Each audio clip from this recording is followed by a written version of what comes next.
Daniel was 12 when he started working after school, bagging groceries in a small Midwest town. His hands were always rough, his shoes always worn. Teachers said he was smart, but smart didn't pay the rent. Maria, on the other hand, helped her mother clean houses. She watched rich families throw away food that could feed her family for days. That sight burned something deep inside her. Not anger but determination. She promised herself that if she ever had a family, they would never feel invisible. When Daniel and Maria met, they didn't talk about dreams at first. They talked about bills, about broken cars, about parents who were tired all the time. That honesty became the foundation of their love. They weren't rich in money, but they were rich in understanding. They married young, not because life was easy, but because it was hard, and facing it alone felt impossible. Their first apartment was small, noisy, and always cold in winter. The heater barely worked, and the walls were thin enough to hear their neighbors' arguments. Daniel worked long hours at a factory, coming home exhausted, his back aching, his dreams shrinking with every shift.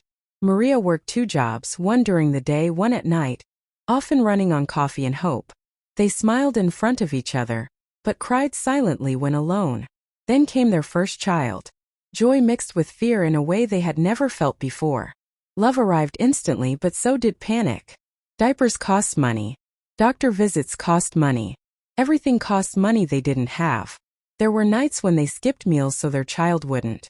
Nights when Daniel stared at the ceiling, wondering if love alone was enough to protect a family from the world.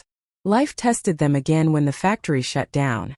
Daniel came home early one afternoon, lunch pail still full, eyes empty. He didn't need to say a word. Maria knew. The silence in the room was louder than any argument. For weeks, Daniel searched for work, rejection after rejection. Each "will call you" felt like another door slammed shut. That was the lowest point. Bills piled up. The fridge was almost empty. Their child was too young to understand, but old enough to feel the tension. One night, Daniel finally broke down.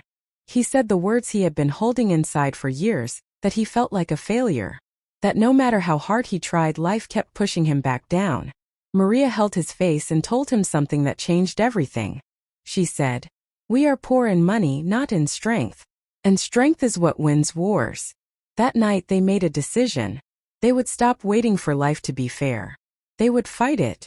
Daniel took any job he could: construction, deliveries, night shifts. Maria started selling homemade food to neighbors, then online. It wasn't glamorous. It was exhausting. But it was theirs. They failed many times. Lost money. Got scammed once. But every failure taught them something new. Years passed.